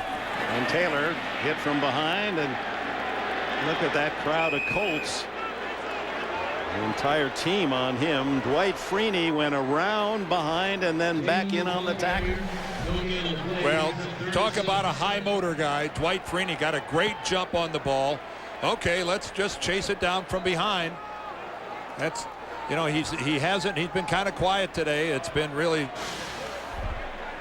a lot of work by some other folks, but Dwight Freeney, one thing about this guy, every snap, every down he's on the field, he is flying around somewhere. He needs one sack to go over 50 sacks in 4 years. And the pass is incomplete as he just flipped it ahead to Alvin Pierman. Monte Rager had a hold of quarterback Garrard. Yeah, Rager up the middle and Freeney around the edge. Look at this. He's going to get the corner on Barnes, and he is right there. He is right on top of David Garrard. But you're right, Monte Rager, the guy that really disrupted it. And again, folks, you got to understand that throwing the ball every down against one of the most formidable pass rushes in the league, it's not going to work. Well, Hanson's punt, fair catch by Troy Walters at the Colt 18-yard line. 45 on the punt. Colts have the ball again with a 17-point lead. 60 Minutes, television's #1 news magazine tonight. Manning to Dallas Clark, a tight end screen, and Clark, eluding one tackler, gets it to the 20-yard line, a pickup of 2 yards. Well, of the teams that have gone 12-0, the 72 Dolphins, of course, they remained perfect, finished the regular season 14-0, went on to win the Super Bowl. 85 Bears, they were 12-0, lost the 13th game to the Dolphins, went 15-1, won the Super Bowl. 98 Broncos were 13-0, lost their next 2 games to the Giants and Dolphins, finished 14-2, and they also were Super Bowl winners as Dallas Clark comes off the field and being attended.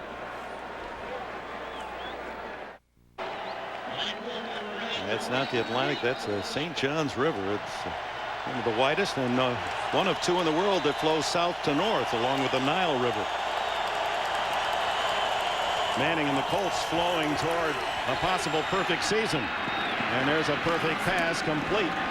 Tight end Brian Fletcher, another catch. Oh, watch out. He's getting twisted. Sometimes, Brian, you just got to go down. He kept fighting. As long as he's going to keep fighting, he's fair game for the defensive team.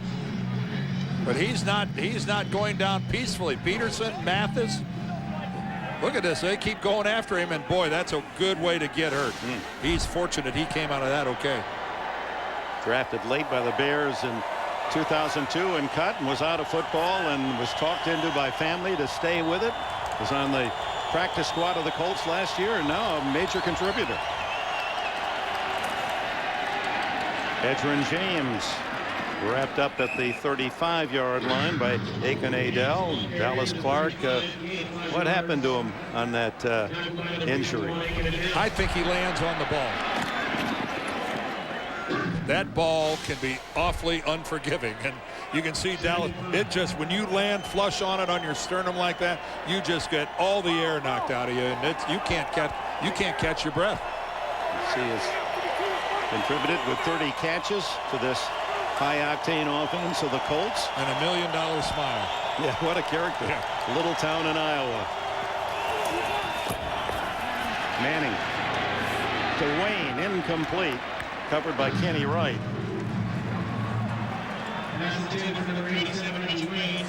Look at the stat pack. AFC playoff. Shannon said Jacksonville could be 12-4 and get the number 5 seed. San Diego should get number 6, he predicts. Kansas City and Pittsburgh then would be out. And Dan, Pittsburgh and Jacksonville will get wild cards. Well, Jacksonville will for sure. Boomer, Washington could win the next 4 and could be a wild card. Interesting time, isn't it, for speculation? Lots of hope. A lot of teams still alive. 3rd and 5 for Manning. Is that a planned draw? Quarterback draw and a slide to first down. Manning picking up 9 yards. I can't guarantee many things, but I can guarantee you that during this week, the Jacksonville defense spent 0 time working on Peyton Manning taking off with the football on a quarterback draw. Take a photo of that. It does not happen very often. There's no way as a defense you can prepare for that. He's a brilliant talent, but running is not his He is not strength. Michael Vick. 7 yards officially. Season long is 12.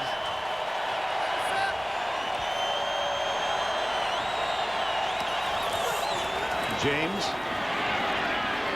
caught by the ankles and dragged down at the 46-yard line. A gain of 4. Mike Peterson another stop as Peterson started the game with 150 tackles, far and away the leader of this Jacksonville defense. 3 interceptions. He's chipped in with 4 sacks and a forced fumble. It was a big move when they acquired him from Indianapolis. He was an outside linebacker with the Colts. They moved him inside and he has flourished there. And he has carried a large chip on his shoulder ever since.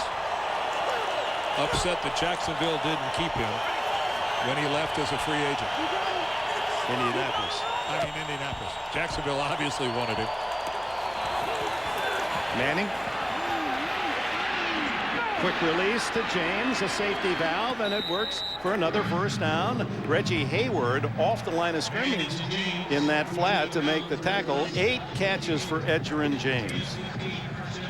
Harmon, what do you have for us? You talk about Mike Peterson, Dan. As you said, he was upset about the lack of communication of the front office. He was never really told by anybody there. And then when Bill Polian, the team president, was quoted as saying, "We keep great players, not good players," well, all Mike has done here is lead the team, as you said, Dick, in tackles for the last 2 seasons and this season as well. Back to you.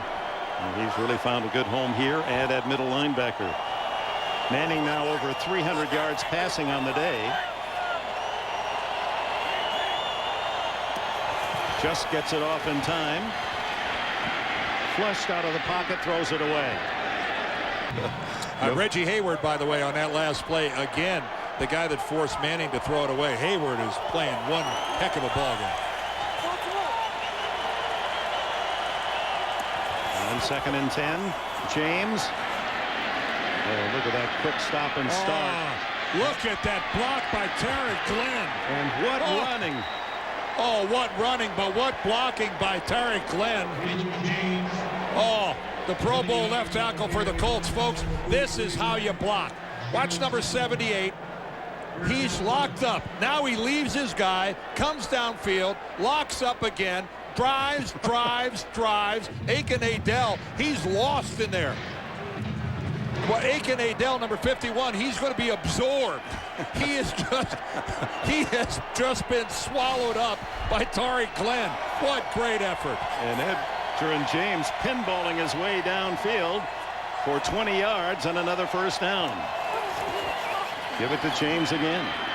Again, right in behind Tariq Glenn. And Adele gets to him this time after a gain of a couple of yards. It's 75 yards rushing now for Edgerrin James, who is the all-time rusher in Colts history. You know, Dick, is it just me or everywhere you look on this Indianapolis offensive team, you find good football players? Good football players. You notice they don't drop passes. They don't fumble the ball. They don't commit penalties. No, this is a collection of about 14 or 15 really good players, guys who really get it. And 2nd and 8, Manning. Deflected and incomplete. Mathis did have a left hand on it. It's the right hand with a broken finger, but it was wobbling, a tough chance. Well, this is a timing throw. He's ID'd, but if ball's hit right, I think it's hit right at the line of scrimmage. I think Marcus Stroud got a hand on it. He did. Yeah, Marcus Stroud, watch this, right there. That's the end of that. It pays to be 6'6". Look at the time of possession. Jacksonville barely a taste of the ball. 3 and out. That's been it. And we're in the final minute. 3rd and 8. Dominique Rhodes in the backfield. Manning looks down the middle, incomplete. Brandon Stokely, who has not caught a pass today, trying that deep cross. Well, that time Jacksonville gambled and came with an all-out blitz. Peyton knew he had single coverage, but Deke Cooper, the safety, give him credit. He had awfully good coverage on Stokely. It just Peyton, you can see he's frustrated. He thinks anytime he gets single coverage that's an invitation for him to throw a touchdown pass. Vanderjagt from 38 yards, his 3rd attempt, and he is 3 for 3. Boosted by 3 more, the lead for Indianapolis. It's 23-3.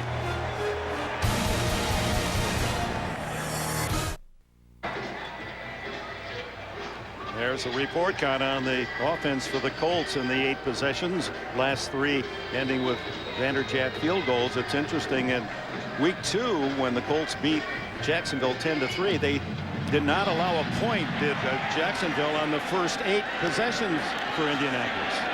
Derek Wimbush on the return, and the free agent from Fort Valley State out across the 35-yard line.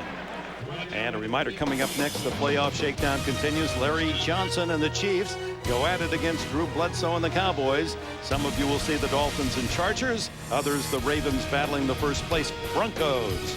Check your local listings. That Kansas City-Dallas matchup, Kansas City really fighting for a playoff spot. Derek Wimbush there, forced to the Jaguar sideline, limping. David Garrard down 23-3, starts at the 35. The screen is intercepted by Gary Brackett. Now flag is down. No, they're waving it off. Oh, Brackett had the best shot of it. You can see David Thornton is standing there holding it, but it looked like Brackett had a really good chance to pick it off. Ineligible downfield offense. 5-yard penalty. Still first down. Yeah, you could see Garrard having trouble finding his receiver on that screen. There's hit number 1 as it bounces off Jacksonville, but it really, the ball just hit the ground in front of Brackett. I guess he couldn't get back to it. Another one of the extremely tall players for the Colts. Is their middle linebacker? Listen. Yeah, Marvin, it's you know, he splits out to the right, stays out there all by himself. Just hello, Marvin. Yeah. When you're that hot, you got to stay away. You might burn somebody on the bench. What a great smile. 5 catches, 130 yards, and 2 touchdowns. Garrard down the middle, and it's right to Mike Doss, and it overpowered him. Whoa. Mike Doss was an All-American at Ohio State. Canton McKinley High School from Canton, Ohio. And that got on him quicker than he had anticipated. Yeah. He has 2 interceptions this year. I'm looking at his gloves. 3rd and 10 with 26 seconds left in the 3rd quarter. This is where Mathis and Freeney tee off. Gerard, shoveled pass to Brady, and the tight end. Did he lose it again? He fumbled in the first half and lost it, and he's done it again. Oh boy.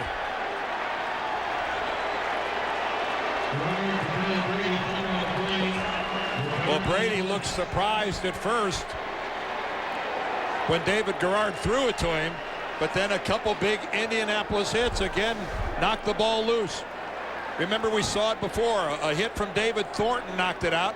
There's Gary Brackett. He comes in low, and then he's sandwiched from side to side. Bob Sanders came in from the right side and looked like he might have been the guy that put the biggest hit that knocked it loose.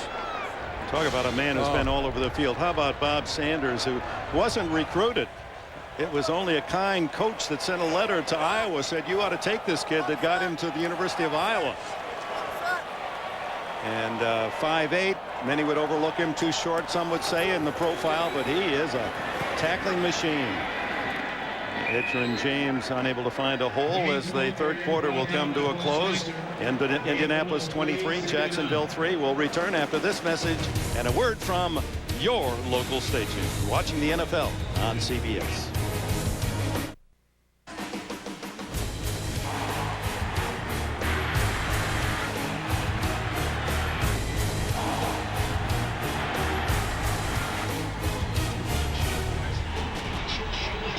The Indianapolis Colts. Will they reach for that perfect, unblemished season, unbeaten, and the Super Bowl title? Or what will Tony Dungy do tomorrow in terms of, will he rest some of the stars, knowing that he's got everything wrapped up, home field, the bye in the first week, all the pluses for this great season. Edgerrin James to the 38-yard line. Let's go down to Edgerrin. I'm Edgerrin down here too sometimes, I think. Edgerrin Katayan. Go ahead. Hey, you know what, Dick? You talk about the comparisons between these two teams, the undefeated Dolphins and these undefeated Colts. It's interesting. The no-name defense gave up 12 points a game. This one gives up 13.5. The Dolphins were the least penalized team in football. It's the same for the Colts. The turnover margins were very big, and a very intelligent football team. Don Shula said, my team did not make errors. And you can say the same thing, Dan, as you said about these Colts. And they had a greasy to Paul Warfield combination, as we just see Manning going to his favorite Marvin Harrison. Well, yeah, but the big difference, this is a passing league now. It was a running league then. That Dolphins football team ran the football, and Bob Greasy threw the ball very little. That's right. Zonka and Mercury Morris and Jim Kick. What did in the Super Bowl, Greasy only threw it a dozen times. Oh, yeah, I think one he only threw it 11. It was I know one Super Bowl he only completed 7 passes. One was, I think, 8, but like 7 out of 10, 8 out of 11. First down for the Colts out at the 32 of Jacksonville as Manning looks for more points. The throw behind Reggie Wayne, incomplete. Manning milking the clock. Just does get it off. James inside the 30. Mike Peterson, another tackle. He's in double figures again in tackles. Don't you love the way that Edgerrin James protects the football? You know, this guy is really the linchpin of this offensive football team.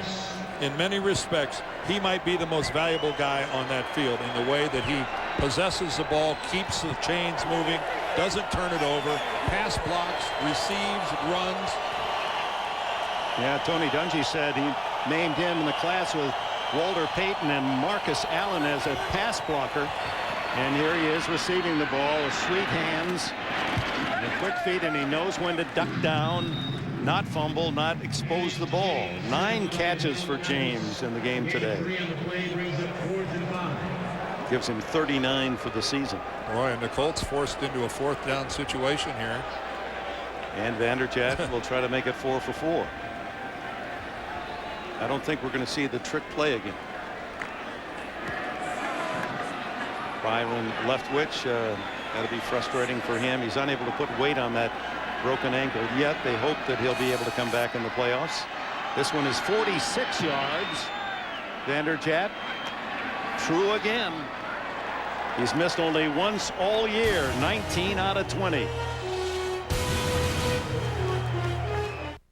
We wish you an early holiday season. We're full of joy, and we hope that your favorite team produces that desired playoff spot. Short kick to Derek Bush, and the rookies across the 30, and 3 Colts ride him back after he hits the 32. Mike Lebenjo, just activated by Jaguars, gets a piece of the action.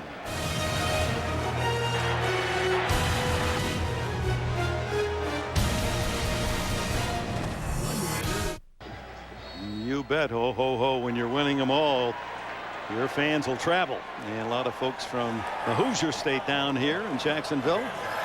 And not a bad time of year to get out of the north. What a weekend, huh? Garrard underneath, completes it to Brady. And Brady out of bounds with a first down across the 45-yard line. You know, that, Greg, that just goes to show you players play to win. There, I don't think the Jets players are the least bit concerned about Reggie Bush.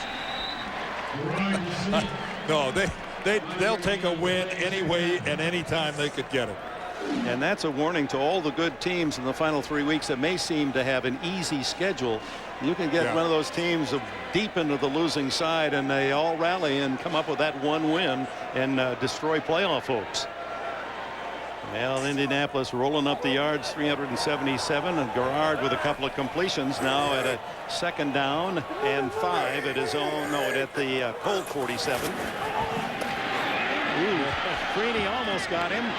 Tough catch by George Reitzer, the tight end, but it was very little yardage, flagged down, and they may have called roughing on the Colts. Well, Vince Manawai, what a great job he did getting out there and picking up Freeney. Personal foul, roughing the passer. Number 75 of the defense. Unnecessarily throwing the quarterback to the ground. 15-yard penalty, automatic first down. See, here comes Freeney. Manawai picks him off. So now Garrard's still alive, but now in comes Triplett. Yeah, you can't pick him up, turn him, and plant him. No, you just can't do it. Larry's still a little excited after that big fumble return last week. Yeah, 60 yards. Those knees were high as he pranced all the way. Pranced? Against Tennessee. Well, it is a holiday. It is the holiday season. Garrard. Reitzer again. Tackled at the 25. Boy, look at these Colts get to the football. Look, 3 Colts. This is what Tony Dungy envisioned. He told the offense, give me some time. It's going to take a couple years to where I can put together the athletes I want to play defense, to play it in the way that I envision it being done. And he's got the guys now. They fly to the ball. He didn't care about height. Weight wasn't a factor. Can they run and can they hit? On 2nd and 5, down the middle, incomplete.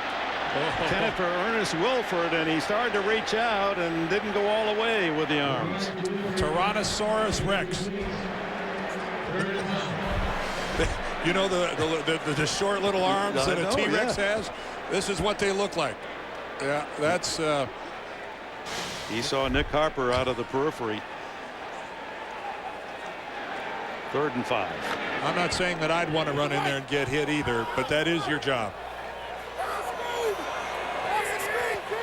10 minutes plus remaining here in the 4th, and Jacksonville trying to create some interest with a score. There's a nice catch by Reggie Williams, leaping high. The 6'4" out of the University of Washington has a first down. That's a super job of elevating by Reggie Williams, because this ball kind of gets away from David Garrard. His guy is wide open. That's really good work. First down at the 12-yard line. 5 of 6 on this drive for Garrard, who sends right to the tight end, wide right. Greg Jones in the backfield with him.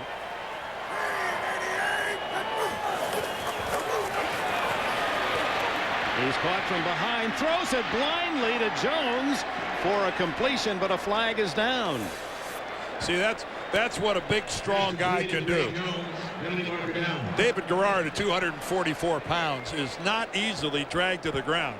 Robert Mathis had him. Again, coming in the back door.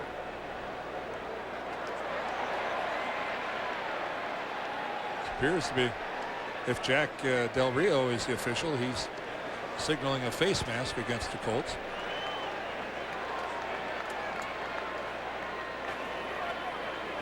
Face mask. 91. The defense. The 5-yard penalty. It'll still be first down. Well, that's the inadvertent variety called against Josh Thomas. But how about Garrard? He actually just almost without looking flipped it ahead to Jones for the completion. He is good on his feet. And again, we've talked repeatedly about how active he is, and he's got really good awareness on the move. He had a brilliant career at East Carolina, the way he ran around. Yeah, he broke all of Jeff Blake's passing marks, plus a terrific runner. First and goal at the 7. And he keeps it here. And fumbles the ball. Oh, I think it went right to Jason David. It did. Oh, boy. The third fumble recovered by the Colts. And that ends the best drive of the game for Jacksonville. But again, another Indianapolis Colt comes in and puts his helmet right on the football. That time, Robert Mathis. Byron Leftwich, who takes his share of punishment when he's in there, suffering from a broken ankle. After the fumble recovery, they give it to Edgerrin James for 2 out to the 5-yard line. And as Dan has pointed out, as you look at this, how many men are on the ball for Indianapolis? Well, fumbles are forced by multiple hits. And take a look at this. Not one guy hits a guy. Look at the Colts. Look at it. It's always tackling in multiples. 2, 3 guys. And here comes the last one. David Garrard's going to get caught in the buzzsaw right there. 2 hits at exactly the same time. Mike Dawson, Robert Mathis. You don't get fumbles created normally by just one guy. This defense hits in multiples. And it's speed that's allowing so many men to get to the ball simultaneously.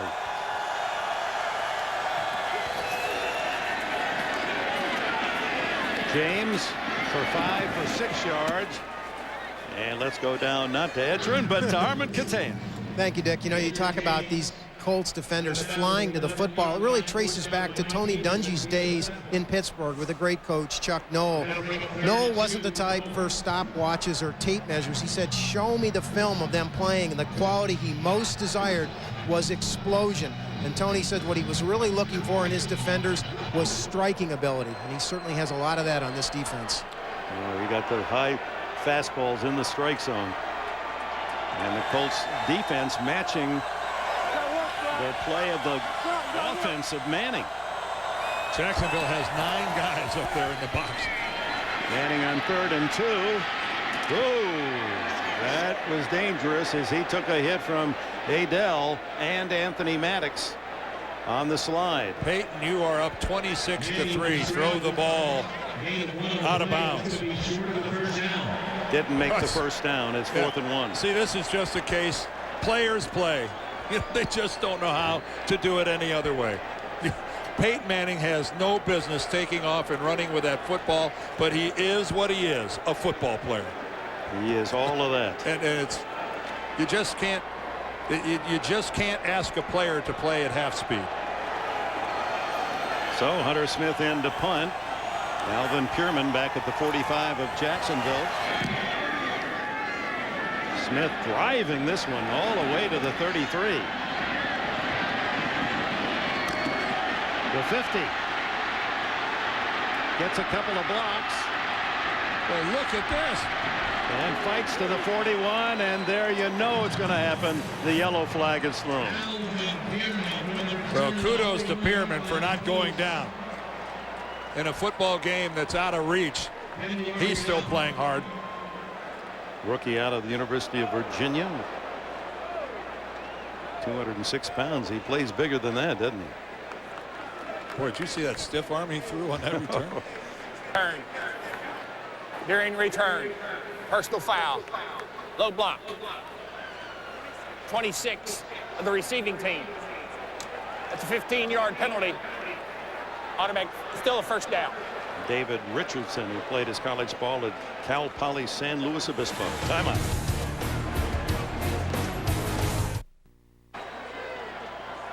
Testimony to the Colts defense today. Jacksonville had scored 20 points or more 8 straight games. That's a club record, but only a field goal this afternoon thus far.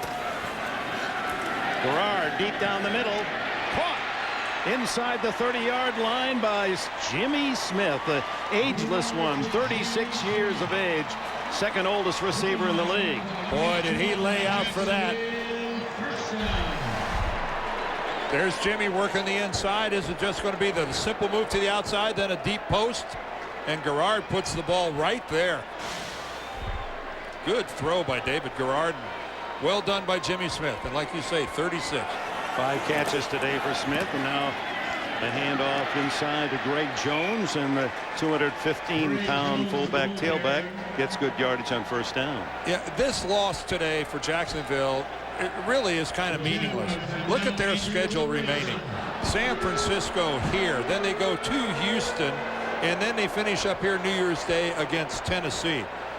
They're going to drop to 9-4 after this game right here, but they could easily finish 12-4 and certainly a lock for the playoffs.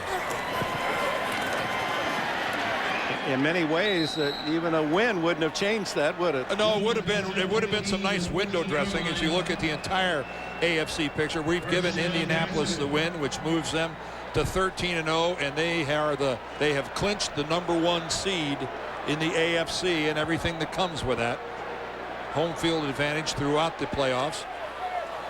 But Jacksonville is still on a pretty smooth street headed towards the playoffs. Garrard able to skip away from pressure and then hit at the 13-yard line, but Jason David. He's 6'1" and 244 pounds. He's a fullback in a quarterback's position. Yes, he is. And he's Tony is getting a rare display of emotion from Tony. Look at this. Not sure if he's yelling at one of his players or at one of the officials. Looked as if he wanted someone to throw a flag. Garrard lobs it in the end zone, incomplete.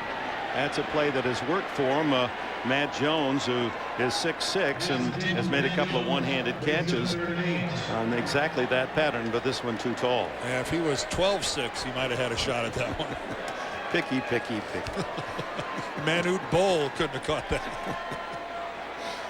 So, third down for Jacksonville.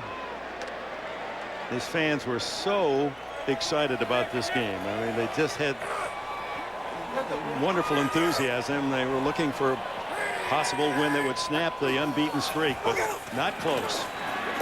Garrard underneath is complete. This to Matt Jones. And Jones, the rookie from Arkansas, has his second catch of the game. Well, Dick, these fans had recent history to go on as to how well this team has played the Colts. You know, 10-3 in the second week of the season, the win in Indy last year. Fourth down. Garrard has the first down and still driving. Touchdown.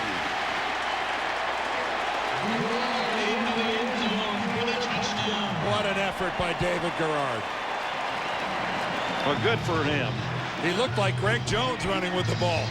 We've seen that out of Jones today, piling on yardage after the initial hit. Okay, take a Dwight Freeney all over Garrard. He takes off. There's the first hit at about the 4. There he stood up at the 2. And look at him keep fighting and digging into the end zone. Nice effort there by David Garrard. Symbolizes the way Jack Del Rio's team plays. They may be down on the scoreboard, but every time you see him, you're going to get full effort. Leftwich with a congratulations to David Garrard, the first touchdown for Jacksonville today. That's a clever, the Colts logo, 13 and horseshoe. And the Grinch couldn't steal the winning streak here in Jacksonville. And now they set up for the onside kick as Tom Moore and Peyton Manning, ever the student and professor on the sidelines. And Peyton's got his chin strap buckled up. It bounces back, and Jacksonville recovers. Rasheed Mathis on the carom.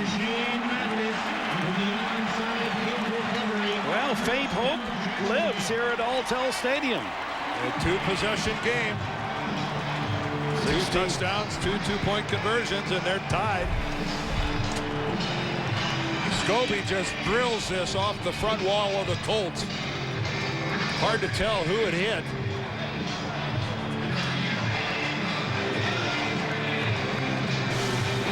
Justin Snow, is that who it is? Jerome Sapwood here.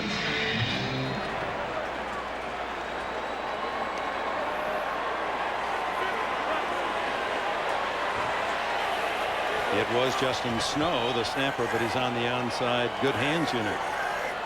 So from the 29-yard line, let's see what Garrard can do. Complete on the sidelines to Jimmy Smith. And Garrard goes down hard as he throws the ball. Leftwich certainly knows that feeling. Well, talk about your pocket falling apart. Take a look at this. 3 Indianapolis Colts all at the same time. Brock finishes it off, but Triplett was in there at the same time. 11 yards on the completion, and another one. This one to Jimmy Smith again, and Smith having a big game for Jacksonville. Takes it down to the Colts' 46-yard line. Well, this is good to see. I mean, this is something Jacksonville, their fans ought to be proud of. This team continues to fight. Smith now over 100 yards on his 7 catches. This is Greg Jones, and he skitters down to the 39-yard line. Marlon Jackson, the rookie from Michigan, with the tackle. Less than 3.5 minutes to play.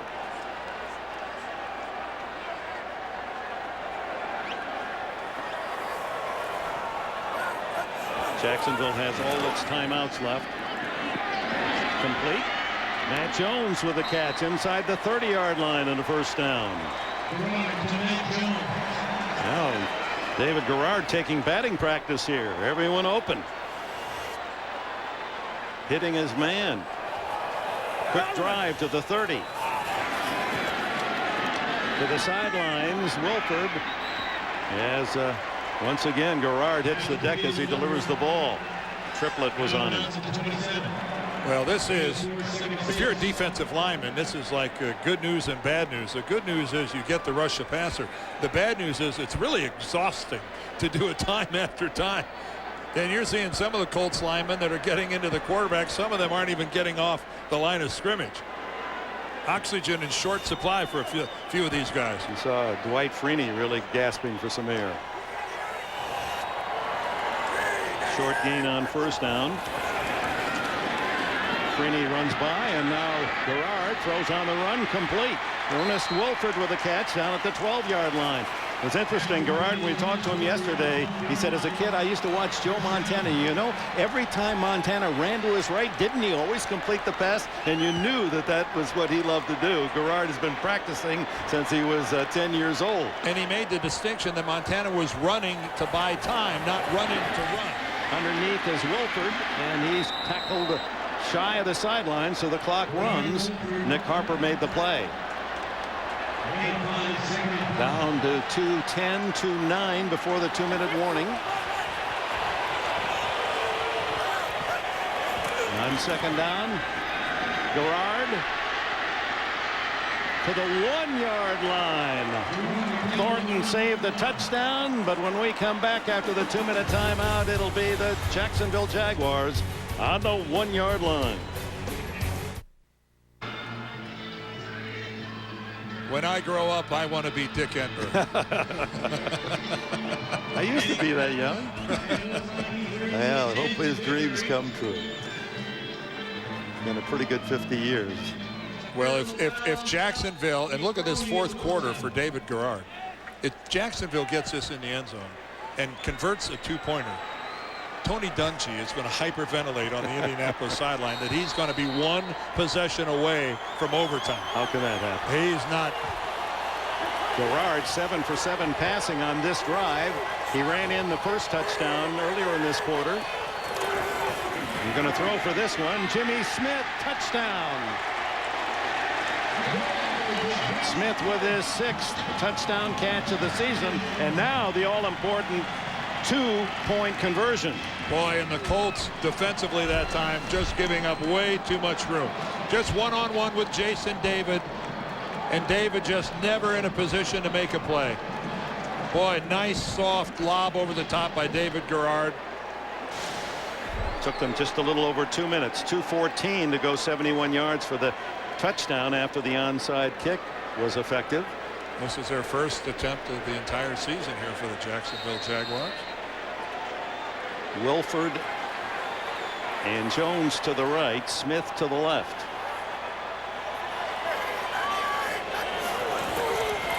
Quarterback draw. Garrard passes for a touchdown, runs for a touchdown, gets the 2-point conversion with his legs, and it's 26-18. Well, you spread everybody out. You got receivers set out to both sides, a spread formation. Take a look at that. There's only 6 Colts in the middle to try to defend this. 6 Colts can't defend that.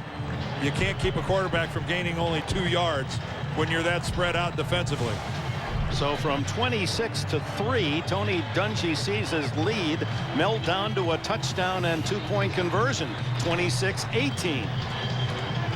Well, they recovered an onside kick last time, and I think one of the things that Indianapolis should consider is not coming up so quickly in that wall and giving Scobie a chance to drill the ball off of you.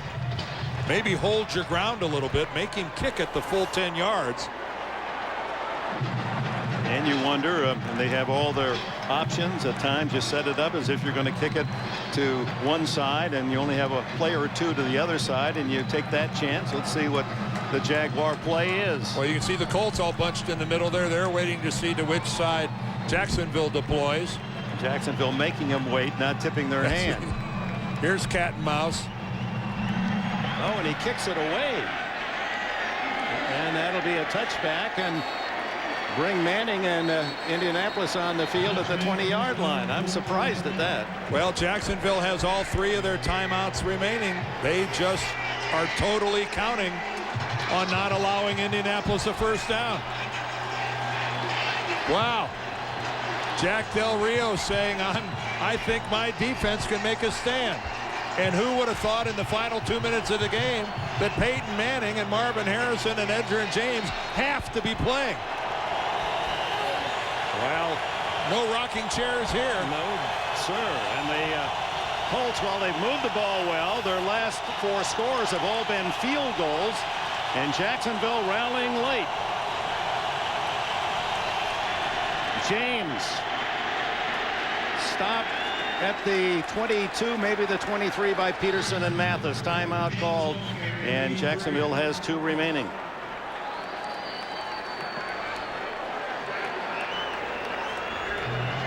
Here in the second half with the Colts leading 26-3. David Garrard scrambles for 1 touchdown. And then the onside kick. Watch the carom. Right back to Rasheem Mathis. And then Garrard, the touch pass to Jimmy Smith, and then the all-important 2-point conversion on the quarterback draw that worked very effectively. So from 26-3 leading were the Colts. It's 26-18. 3 yards to James on first down. I guess Jack Del Rio figured that the odds are against you in recovering 1 onside kick, that the chances of recovering 2 in a row are astronomical. Because I don't think anybody expected him to kick it deep.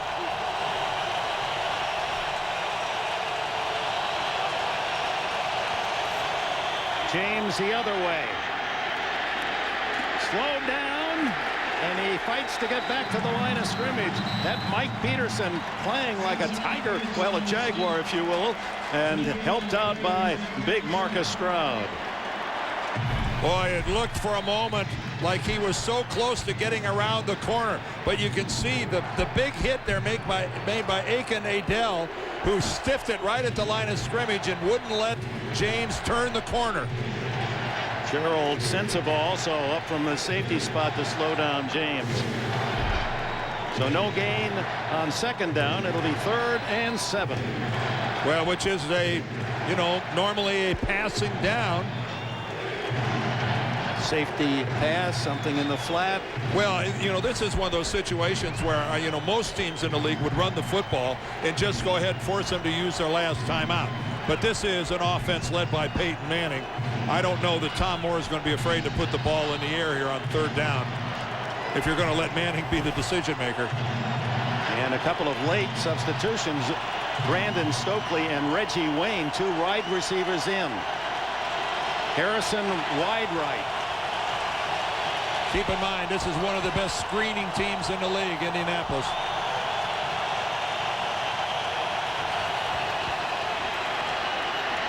Manning complete to Dallas Clark, and that should do it.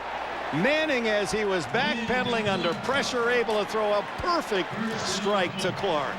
And that's the luxury of being able to call that play when you got number 18 at quarterback.